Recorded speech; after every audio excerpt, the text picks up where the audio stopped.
or actually host? I think Jessica is opening. Yeah, okay, cool. Are we ready? Get in there. Yeah, if y'all are ready to begin, I would go ahead and do your little intro.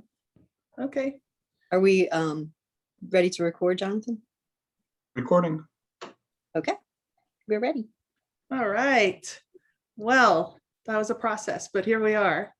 I'm Jessica Kinnison. I've told some of you I'm on the board of the New Orleans Poetry Festival. Welcome to the 2021 New Orleans Poetry Festival, where we have an event every single day of April. Before we get started, we want to thank our major sponsors this year, especially the New Orleans Jazz and Heritage Festival and the Academy of American Poets, who have helped us keep this year's fest free and open to all, which is so amazing. Glad to see you with us at this event and hope to see at many others. You can find all of our events on nolapoetry.com, and it's so easy because it just says, this is what's coming up, this is what's coming up right after that, and then also here's what's, in future days on the calendar. So you can click on any event and enter for free any day of the week. Now I'm going to turn it over to Hannah, who I feel I know now, a fellow Mississippian.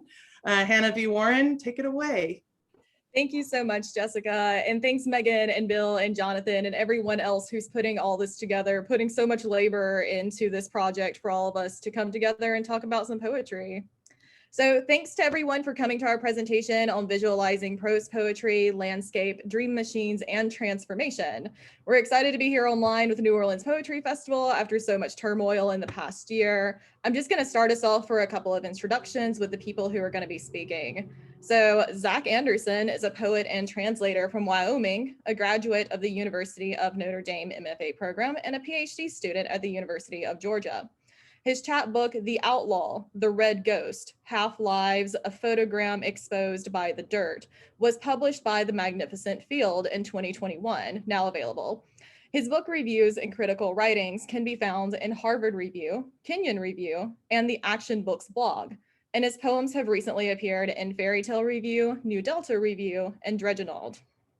Paul Cunningham is a managing editor for Action Books. He is the author of The House of the Tree of Swords from Schism 2 Press in 2020, and his most recent chapbook is The Inmost from Carrie and Bloom 2020.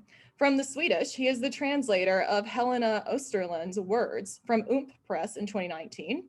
He has also translated 2 chapbooks by Sarah Toos Efrick, Automania's Selected Poems in Good Morning Menagerie 2016, and The Knight's Belly from Toad Press 2016.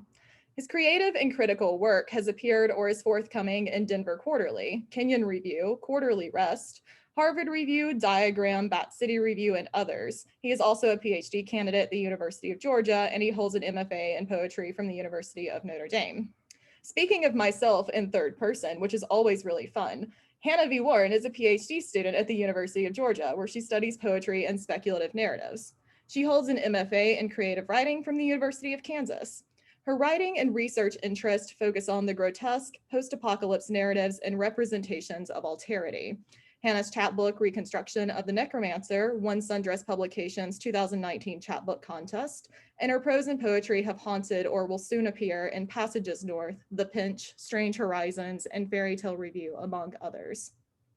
So just a quick note, each of the following presentations is comprised of a snippet of critical work on prose poems, along with a few prose poems of our own that engage our current fascinations with the form.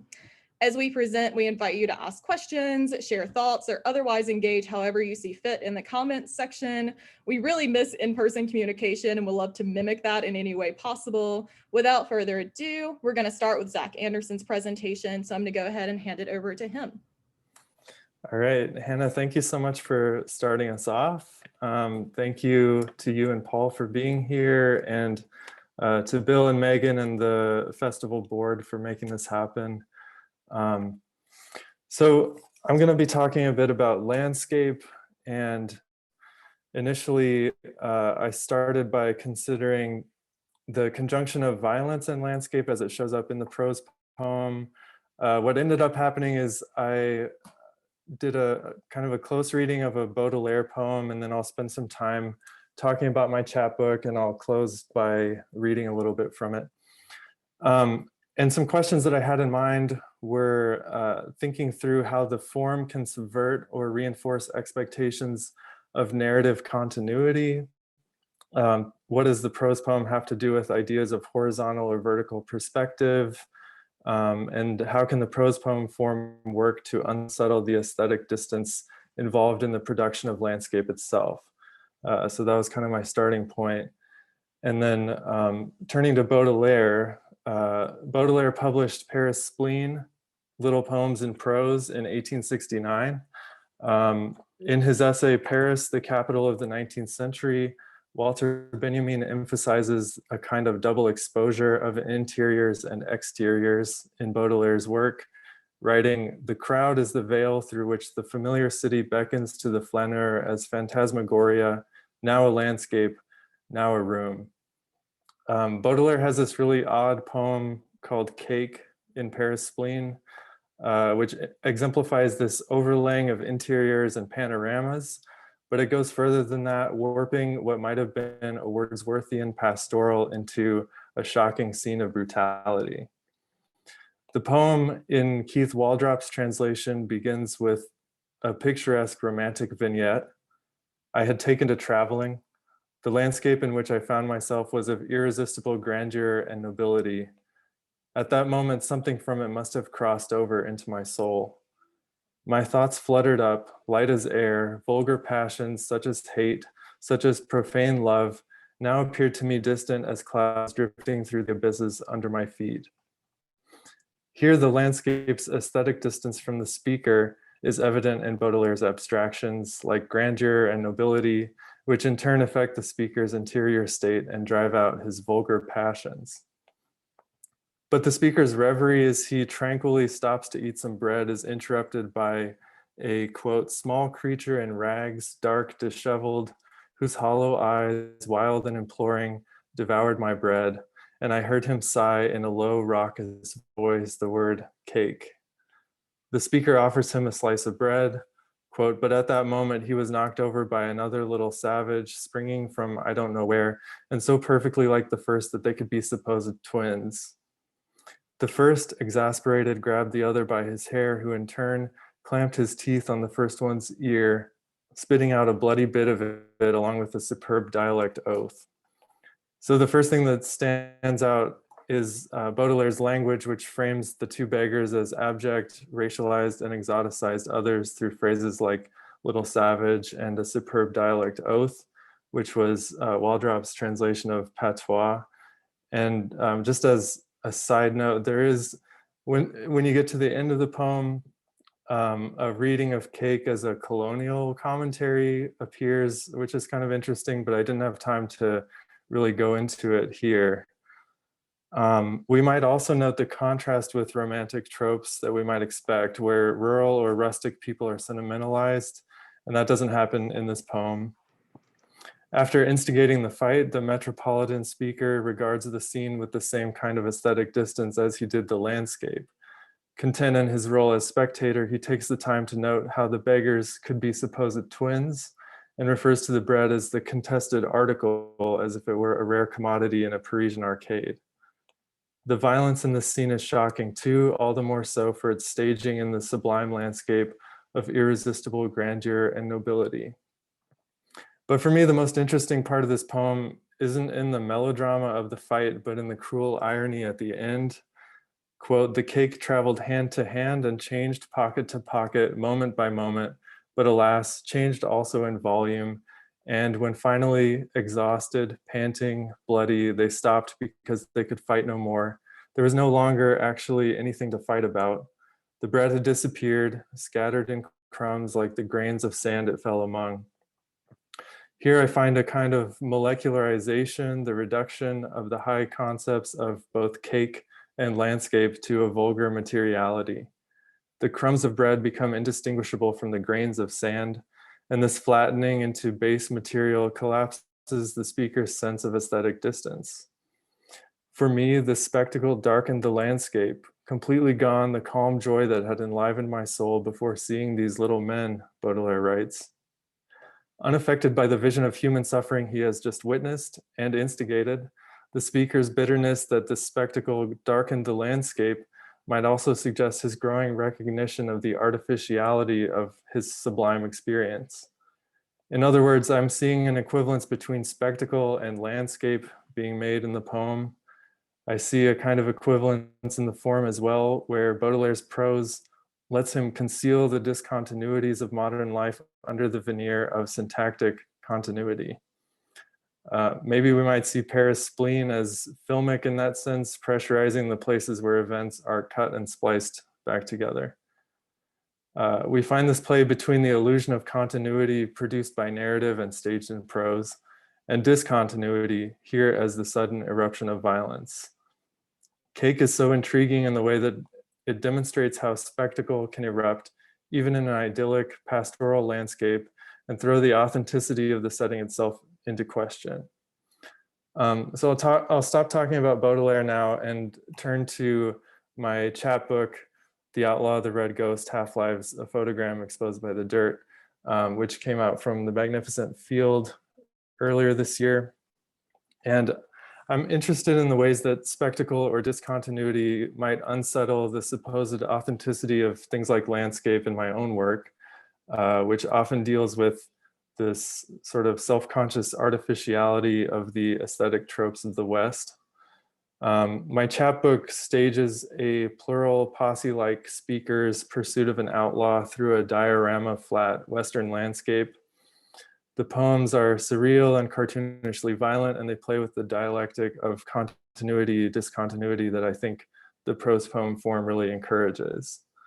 In a recent review by Hannah Eisenman of Daniel Borzetski's new book, I was struck by her description of how his, quote, sentence structures replicate almost mechanically across long prose-like lines, evoking the roteness of modern evil. And I think my poems in this chapbook also try to use this automated, so to speak, feel of the prose line in order to depict figures that resemble automata more than humans. The prose poem's syntax creates a surface of narrative continuity, but the surface is troubled by gaps, fissures, and surreal eruptions. Figures glitch out of one location and appear spontaneously in another. There's a lot of spooky action at a distance and quantum weirdness, things that shouldn't have agency do, while human figures seem entranced or hypnotized by their surroundings. So just to sort of conclude here, why does the prose poem form seem so appropriate for writing about landscape in general and the West specifically? I'm thinking that it might have something to do with the idea of the horizon. Hito Steyerl has observed that, quote, our traditional sense of orientation and with it modern concepts of time and space are based on a stable line, the horizon line. Its stability hinges on the stability of an observer who is thought to be located on a ground of sorts that can be imagined as stable, even if in fact it is not. For Steyerl, this artificial horizon line creates the possibility of a linear perspective that subordinates space to the viewpoint of a stable human subject. There's a similar perspectival attention in Donna Stonecipher's great book, Prose Poetry in the City, where she describes the reader's solar eye looking down at the page, writing, as such, the reader is able to visually grasp the whole of the poem's extent almost instantaneously. Whereas in prose, the reader must agree to lose herself in its spatially ungraspable expanse. The prose poem, in its blurry border space, withholds the spatial markers of line breaks, spreading horizontally along the page. It refuses a fixed horizon, or maybe it's that it multiplies the horizon of the poetic line, collapsing aesthetic distance as the poem's landscape encroaches on the reader. I'm reminded of a line in Raúl Zurita's poem, Chile Stadium Prison, translated by Borzetski. That's how the horizon collapsed, and the landscapes were only rubble between those partitions. Or as Steyerl describes the sensation of free fall, the horizon quivers in a maze of collapsing lines, and you may lose any sense of above and below, of before and after, of yourself and your boundaries. So I'm just going to close by reading the last poem in my chapbook, which is called Expired. We flagged the outlaw as a known border crosser, but we could not locate the borders of the territory on the map. How could we find a border if the territory had expired? We told each other this story to console ourselves in our discouragement. There was an array in relation to a plane, and the points in the array mapped flight patterns and flow rates and the texture of glaciers and underlying strata. Some points behaved like particles and some like waves. There were geometries in the desert and they moved in relation. There were no borders because the territory had expired. There were no borders because the map folded inward and inward. A hole developed in the center, and it resembled a ring, a coil, a spiral. We could not locate a border in the story, and so we were still telling it as we folded the maps in the borderless land of an expiring space. Thank you so much, and I'm going to turn it over to Paul.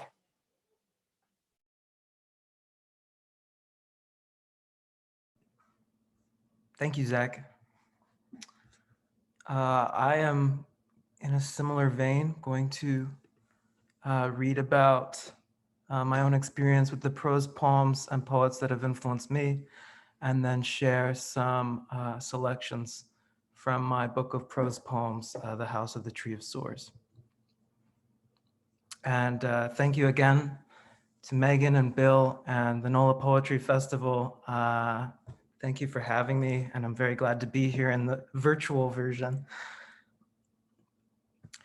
I came across Johannes Jorgensen's translations of Osebai's prose poems in 2008. One of her books of poetry in particular changed my life forever, Hos Royor, translated by Johannes as With Deer. Her Swedish neologisms, which Jorgensen has written about extensively, gave me permission to take risks with language in my earliest stages as a writer. There's no other book like it. With Deer was also the first bilingual poetry book I ever owned, and I quickly became fascinated by the closeness between Swedish and English. For example, a sentence like, "The door opened, he came home," in English would in Swedish be "Dörten öppnades, han kom hem." So he came home, han kom hem, Dörten, the door, öppnades, opened. So very close, right?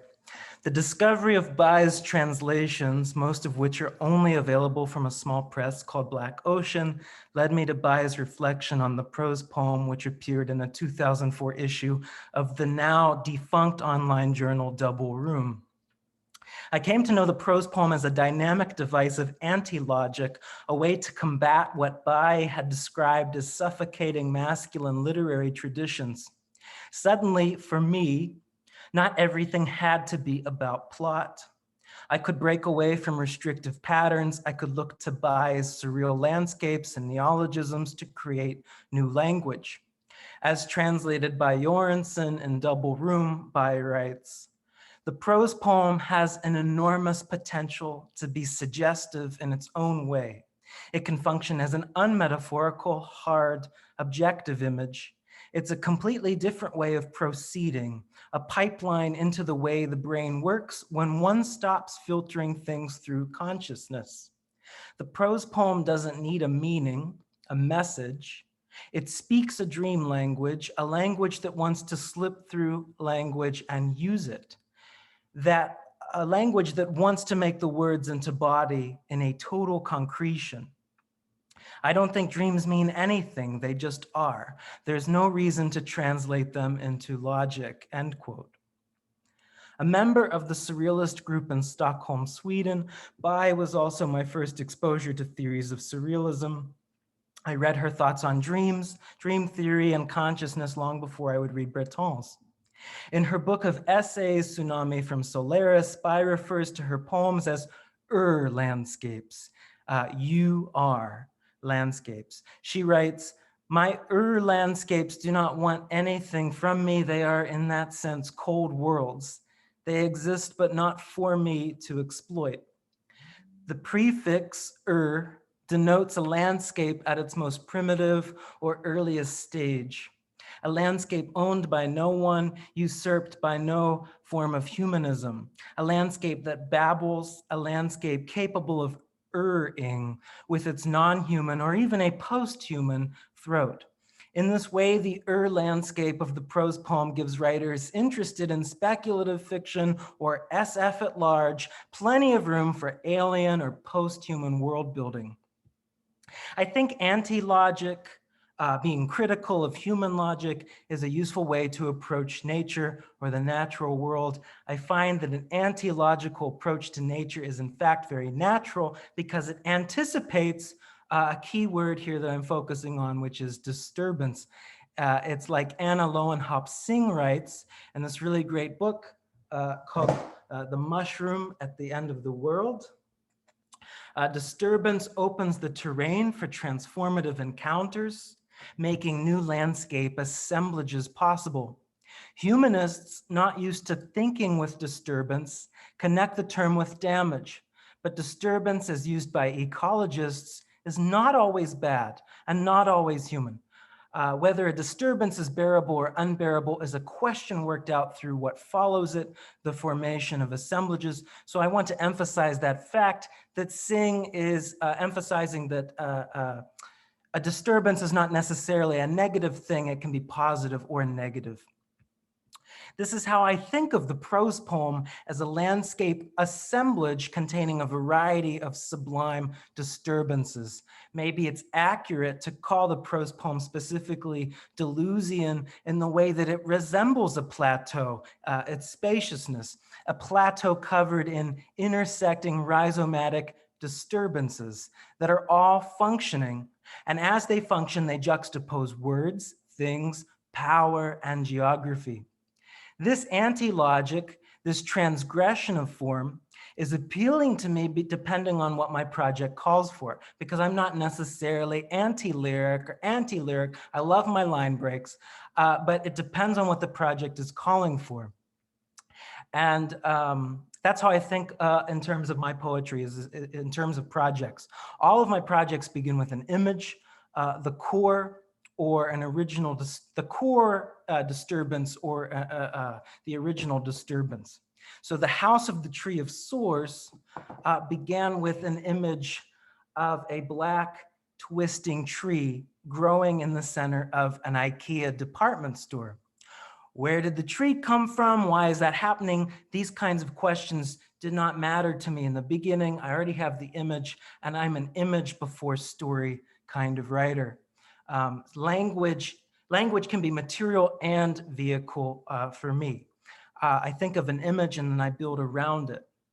In my work, story will usually emerge for readers who go looking for it, but I am rarely actively writing with story in mind. I am usually concentrating on image associations.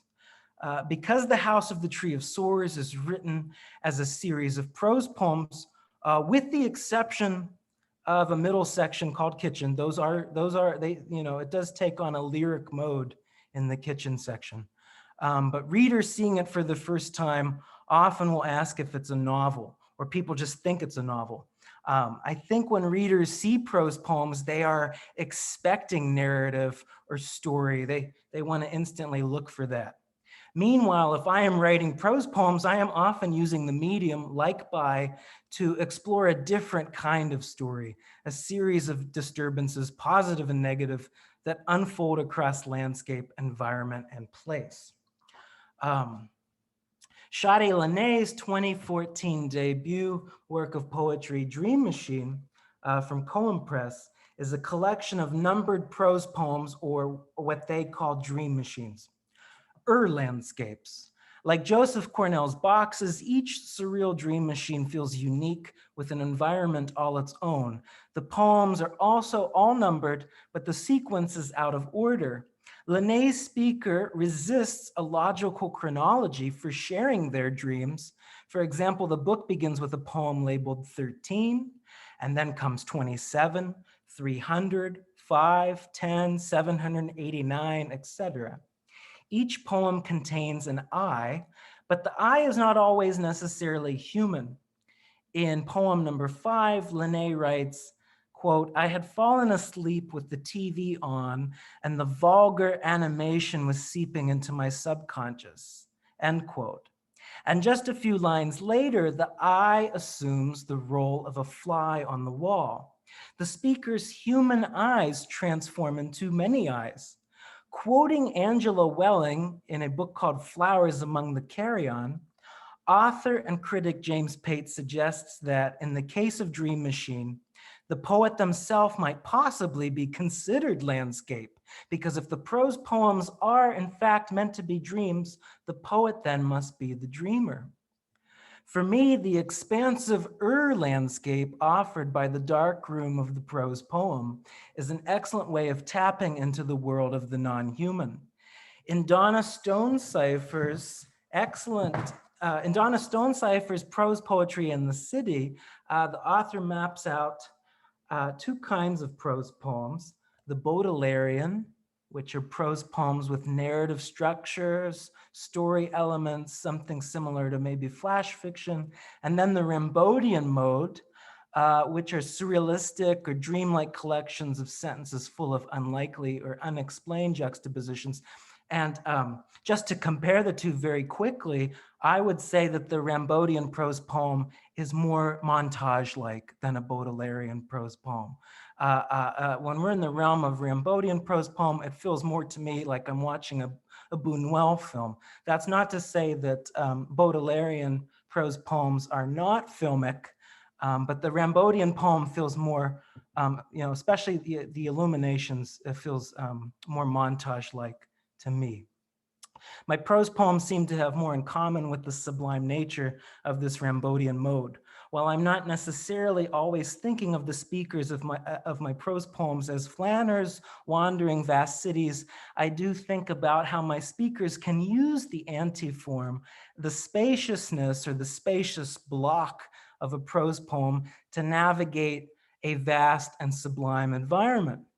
The House of the Tree of Swords is set inside an IKEA, and the speaker, who may or may not be dreaming, is searching for a way to reclaim his subjectivity, or as Stonecipher might put it, escape the inescapability. And so I'm just going to read two prose poems from the House of the Tree of Swords.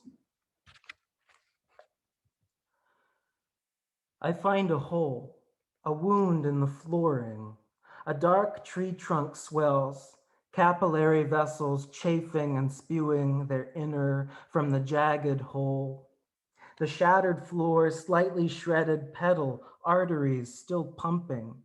Charisma, a tree, a chiasma of nerve bundles, branches, dripping branches and blooming pustules. Neuronal cytoplasm leaks from numerous growths, wounds, weak contractions, respiratory rhythms, deflated alveoli sway, scabbed over sections of rough bark. The coiling tree branches continuously, generates muscle. Throbbing grubs. The Tree of Swords possesses a stomach. The Tree of Swords possesses an esophagus. I stare at its tongue-like lobes of bark. I stare at its tiny grinding teeth like little motors. I wait for the mouth, for the motor sounds. I wait, I listen as more sores slowly form. And something interesting, I maybe should have said this beforehand, but the words more and motor translate to mom or mother in Swedish. I stand before a trunk of stains, a tree of sores. It quakes and it quakes. It makes more motor sounds. Look at yourself. Why do you stand there shivering, slurring coldly with your stupid flesh? Why are you neglecting your own children? Why are you neglecting their eggs? The Tree of Swords quakes once more, spits a crochet kraken from its bark. I pick up the slimy crochet kraken drenched in child-killing bacteria. I shoot the sharp-jawed tree a punkish grin. Eggs, I ask? They're lost and miming, the tree answers, pecking and performing the everyday gestures. Pot milieu, they're pops mildew. Careful, crash dummy. Easy, headbanger. You might crash and burn. My body, oddly, it bursts into flames. I drop the crochet crock onto the floor. I stop, drop, and roll. Hundreds of bumps crack loudly beneath my flaming roll. Og, og, ogulor, omelet, umlaut, a lot of knocking, knocked, cracking up, shocked, cracking me up. I cry out. Thank you. And without any further ado, I will turn things over to Hannah Warren. Thanks, Paul. Thanks so much to both of you, Paul and Zach, for your scholarship and poetry. I loved when I come to these things and on panels where I learn so much from the other panelists. Like, thanks for teaching me about prose poetry. I'm going to try to say something different now. So now I'll present my critical work on Eli Shipley and Alice Notley, transformational histories and hybridities in prose poetry, and then I'll follow with a few poems. So I'm going to take us in a gender direction and see what that does with some of our prose poems. On the back of Eli Shipley's Some Animal, right beside the ISBN number, is the book's genre categorization, which reads poetry/prose. I'm going to hold that up. Oop. Alice Notley's The Descent of Alette, a boldly experimental collection with its quotation marks around each small phrase, simply labels itself as poetry, which is kind of unexpected to me. This marketing fuzziness on the book's exteriors conveys what we already know. Prose poems are inherently liminal in form, existing in suspension of categorical genres. Shaped as prose, but lining the tongue as lyric, prose poetry crosses borders. More importantly, for this presentation, prose poetry often seeks that liminality in context and content as well. Notley and Shipley use this form to rewrite traditional narratives and blur gendered expectations of the body. I've chosen to focus on these two texts, published over 20 years apart in 1996 and 2018, for two primary reasons. First, and most obviously, each collection is concerned with gender norms and representation. Additionally, these prose poems, drenched in rich intertextuality, act as alternate historical documents and provide a space for traditionally marginalized voices to reclaim and reinvent the histories that systematically exclude them. Eli Shipley's Some Animal is a Bildungsroman that explores historical and personal expectations of gender identity through employing the surreal and the grotesque. Throughout the collection, Shipley uses intertextuality to hearken to Keats, Dickinson, both Percy and Mary Shelley, Shakespeare, Whitman, Ginsberg, Lorca, Chaucer, and all these other literary giants. Also represented are Havelock Ellis, Judith Butler, Lacan, and Marjorie Garber. The text is saturated with authors and critical scholars with no distinction between the two, troubling the genre distinction even further, as the collection sometimes reads like an academic essay, especially when considering the footnotes and the bibliographic entries at the end. Alongside these intertextual references too are historical snippets related to gender norms and rituals. Hysteria, Shipley writes, once thought to be mental illness particular to women, derives from the Greek hystera, which translates as uterus. And later, he writes, ancient Egyptians and Romans let their beards and hair grow out when grieving. Conversely, Greeks shaved and cut theirs. This may have evolved into the ritual of the 18th century widows, covering or even cutting their hair after a husband's death, end quote. Adding to this mix of historical and literary allusions, Shipley includes folkloric accounts of the past, questioning the validity of what is presumed accurate history. Referring to sleep paralysis, Shipley writes, in folkloric accounts, people believed a demon ghost, the old hag, also known as a nightmare, sat on the victim's ribs, and this weight kept them from moving. As Shipley meshes the literary with the historical, with the folkloric, he creates a sippage, instinctively critiquing systems of oppressions and their methods of stating hearsay as truth. Hysteria became a woman-centered problem because people believed the problem to be woman-centered. The lore marked itself as medical fact. Furthering the slippage, Shipley points toward narratives that trouble notions of gender normativity with P.T. Barnum's Bearded Ladies and the Addams Family's Cousin It. Each center on gender discomfort as a method of entertainment, though one is historically marked as grotesque, the other simply a quirk and speculative fiction. Amid all these notions of gender displacement, Shipley returns the focus to the body dysmorphia, arguing that the body itself is a site of liminality.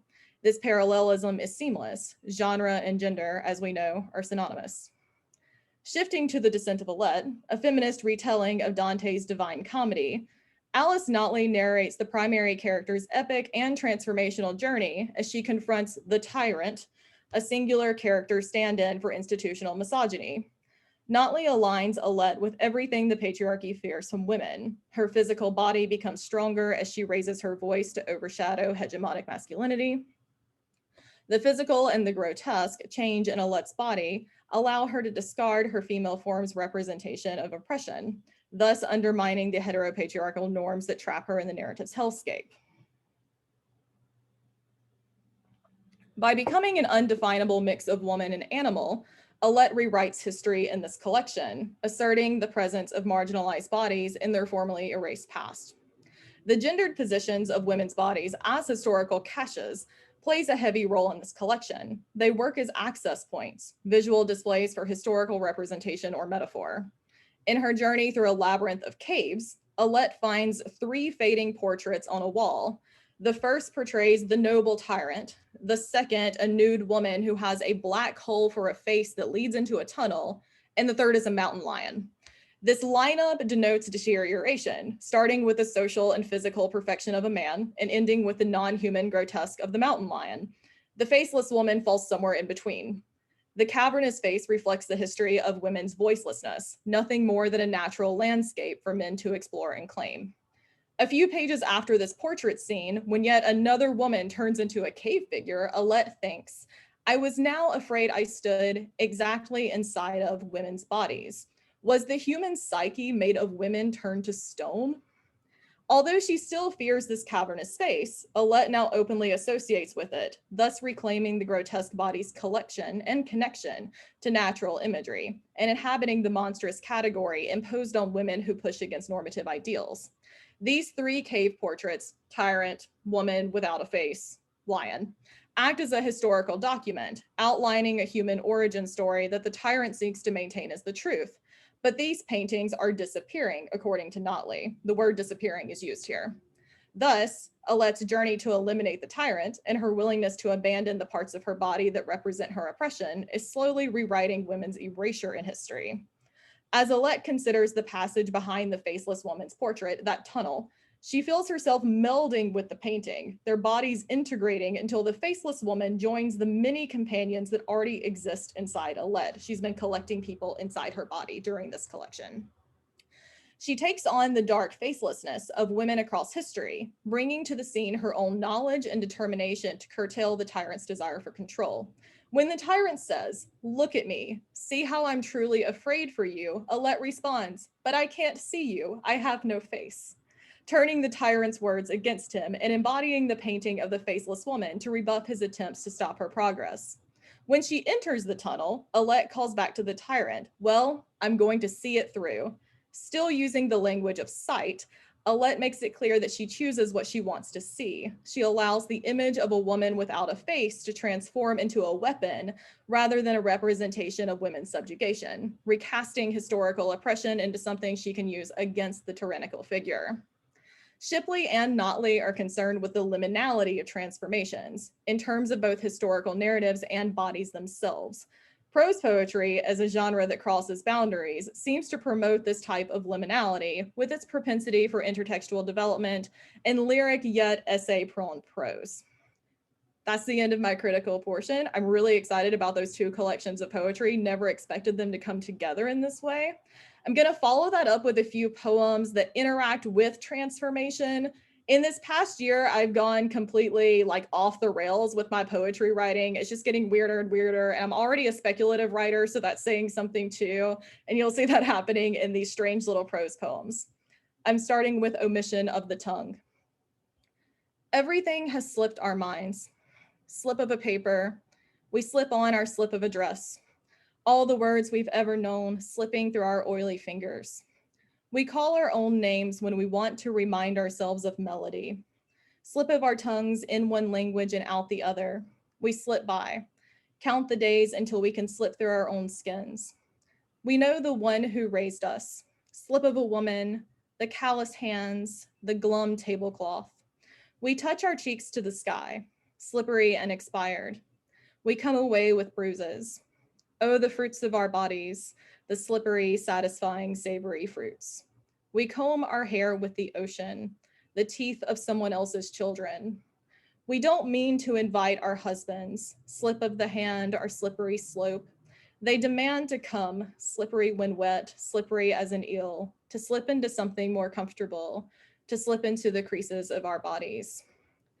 Over this past year, I've been thinking a lot about the collective of Southern Gothic women's poetry and how so often when women are writing poetry in the South, they call on each other. And so I've been writing in the collective we a lot, which has been really weird, but also really fun. So that's where a lot of these poems are coming from too. Thinking of prose poetry as something that is liminal, seems to be able to collect a few more bodies than normal, I think. Rendering fat. Our worthless fathers have already seeded their patches of earth, swallowed our eggs whole and wiped the sap from their beards. They watered their vegetable gardens with saliva, soil lining their suction mouths. We fed millions, carried their lungs in our small purses. We thought that one day we could be different, could pull our pinched skin from their tiny mechanical fingers and soak in red dirt oceans, wanting for nothing. If there were a single year we could license our bodies and float lightly in ghost space, we'd want it to be now. I have one more poem and then I'll wrap it up. Dear monster, I too am washed in blood. Extraction, impulse, 116 degrees or negative 37. We are all empaths, touching the insides of yesterday's sickly remains. Sanitize a new outlook. Contour me a new face, mouth, brows, ear slope, poison in my teeth, circle of blackened rocks, little resonant doorways festering in the sunlight. On top of a mountain sits a bone, calcified, weathered, pale as moonstone. Monster, that could be your throat, a warped frame, all the bones singing, harmony of a million thrown voices blended in blood fist. XOXO, your pearled dome, your unoriginal sin, your unwanted pomegranate seeds. Thanks so much for hanging out with us while we talked about prose poems, y'all. We're happy to field any questions. We're happy to talk about prose poetry or anything else that y'all want to bring up. Wow, what powerful work. Thank you, Hannah, Paul, and Zach. I've been monitoring the chat. I didn't see any questions so far. Does anybody have any questions? You can either put them in the chat or I will, and I can read them out, or I can unmute you if you want to speak.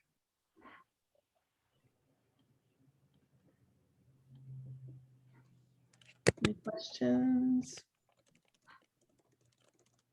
Yeah, I saw a lot of just praise in the chat as you guys were reading and presenting your work. Yeah. Cree has asked if we can hear the maps poem from Zach again, and I agree. Wonderful. Let's do it.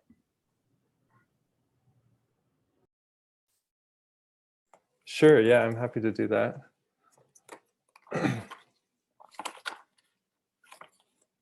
Just the end or the whole thing? Okay, expired. We flagged the outlaw as a known border crosser, but we could not locate the borders of the territory on the map. How could we find a border if the territory had expired? We told each other this story to console ourselves in our discouragement. There was an array in relation to a plane, and the points in the array mapped flight patterns and flow rates and the texture of glaciers and underlying strata.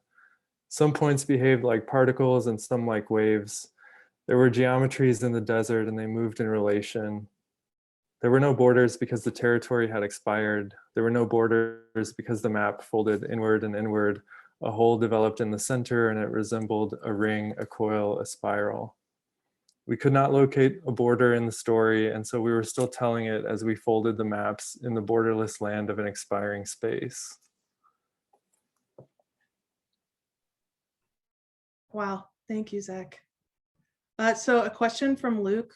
What is your take on the concept of frontier in relation to borders and horizons and landscape in the West? I think it's particularly for you, Zach.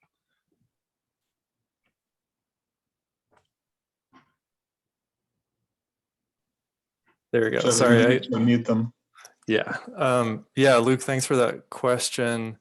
Yeah, just so many directions to go there. But one thing that I was thinking of when I was preparing that talk, there's a really good book called The Void, the Grid, and the Sign by William Fox. And he kind of talks about this idea of the grid that's applied to land as part of the like Western expansion, and also just exerting authority over space. And Fox explains that as like it's based on the horizon. The horizon is what structures the grid that that is then imposed onto that land. So yeah, that's one thing that comes to mind. Thanks for that question. Awesome, thank you. So next question is for Paul, it sounds like. It's from Lisa Passold. I was wondering about the use of lyric versus prose poem. In Paul's discussion, I haven't usually thought about them as an opposition, lyric versus language, perhaps, or verse versus prose poem. But what am I missing in what you meant, Paul? Oh, thank you for your question, Lisa. And yeah, I'm not really thinking of them in opposition either, because I use them both. I like them both for different reasons. You know, I believe a prose poem can take on a lyric quality, but like a lyric form poem, basically a poem with line breaks, right? One of my favorite lyric poems is The Golden Shovel by Terrence Hayes, because I love those line breaks so much.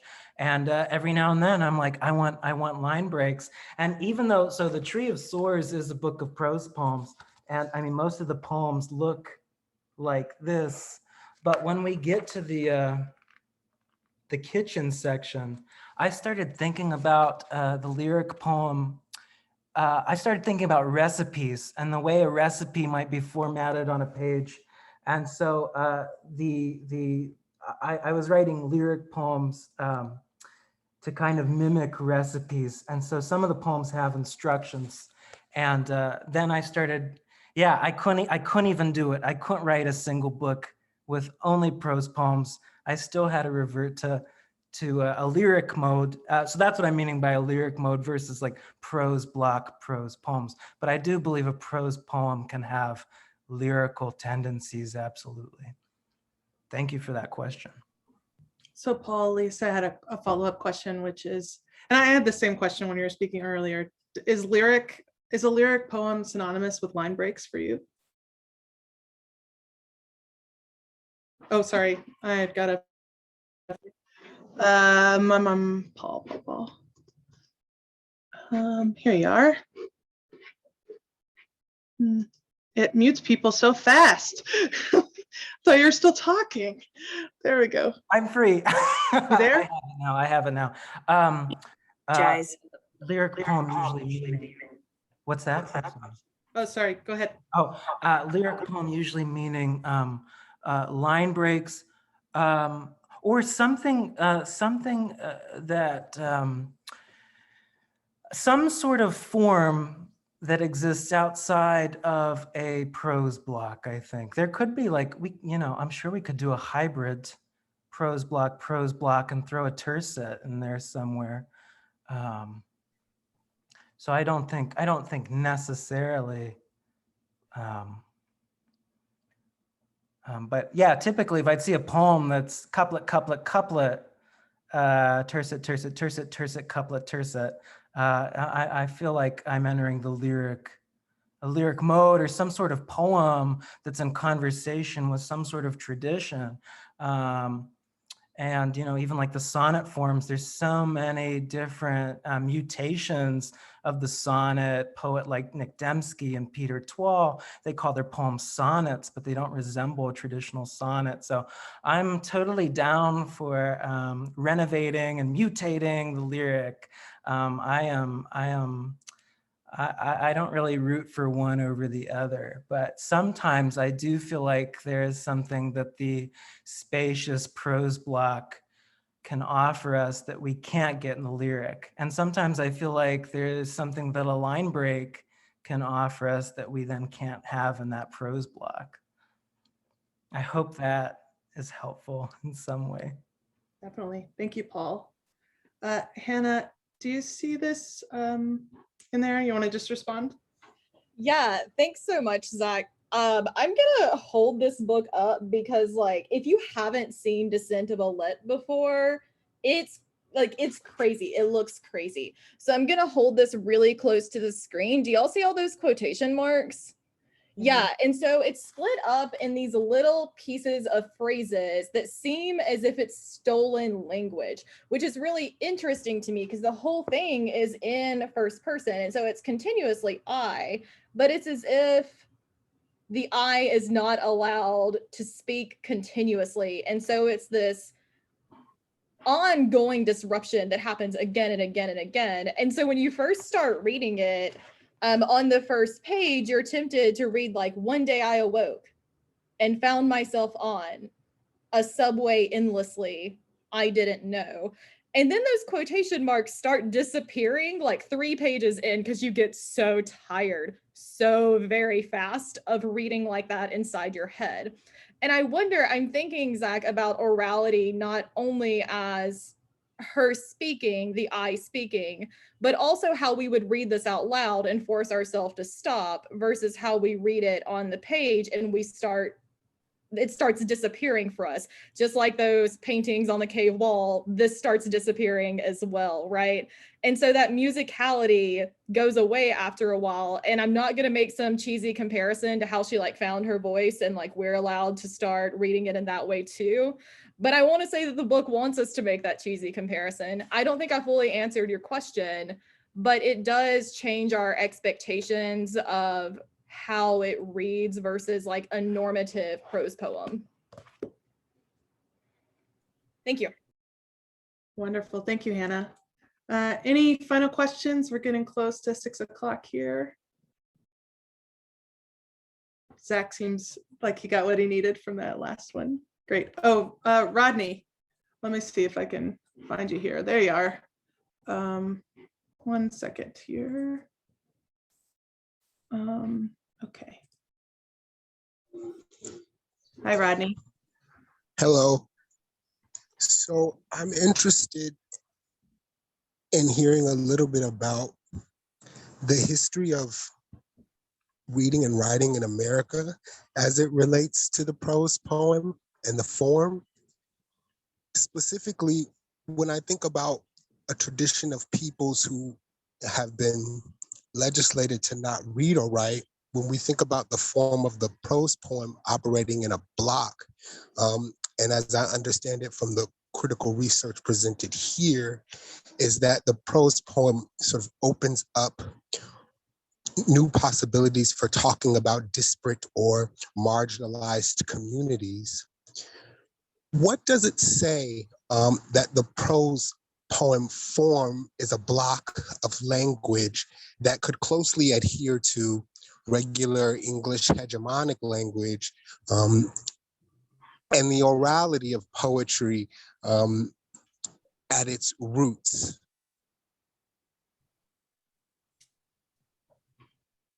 That was a really, really thoughtful question, Rodney, that I really appreciate.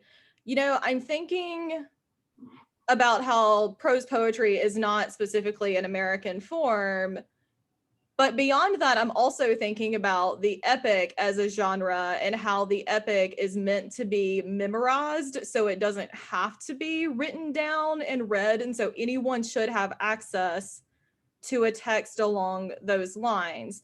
And it seems as if prose poetry, because it reads so liminally, because it has that slippage, has some of the same memorizable value. I'm going to continue thinking about that and pass on to Paul and Zach. Oh yeah, absolutely. I agree with what Hannah said. The prose poem invites anybody in immediately, as opposed to a certain traditional form, which requires this understanding of the form, even if you're going to resist the form or mutate the form. So I think the prose poem welcomes everybody. Yeah. Excellent Yeah. question.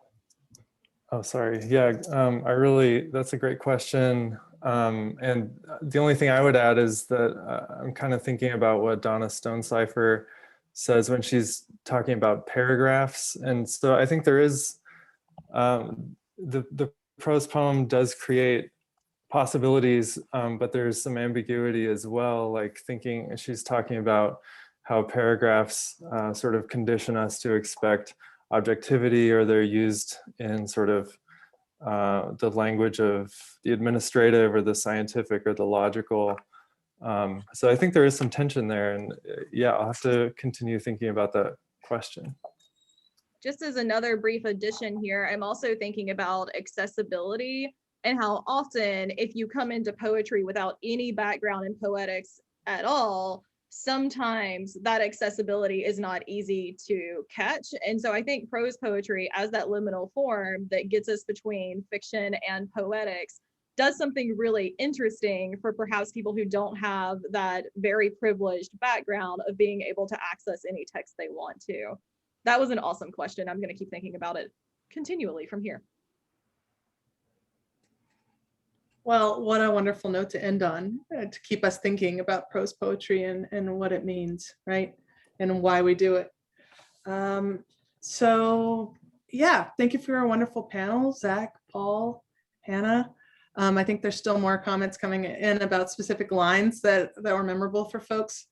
And films and all the things that are being just kind of fired up in everyone. So that's a testament to your work. So thank you all for being here and for your wonderful ideas and work in poetry. I just want to draw everyone's attention to our event that's starting in about an hour. It's called Thursday Nights by the Old Bayou. It's a writers group here in New Orleans. Poets who are going to be featured are Andrea Penzeca, Laura Mattingly, Randy Bates, Nordette Adams, Barry Fitzpatrick, Joanne James. Again, it's 7 o'clock right here on Zoom, another wonderful Poetry Fest event. So I hope y'all will join us at 7 o'clock, maybe give you a little time to get a bite to eat and a drink or something like that. And we'll see you back here then. Thanks again to our wonderful readers. And thank you all for coming, and look forward to seeing you at other events and reading your larger collections. Thanks for everything, and y'all have a good night.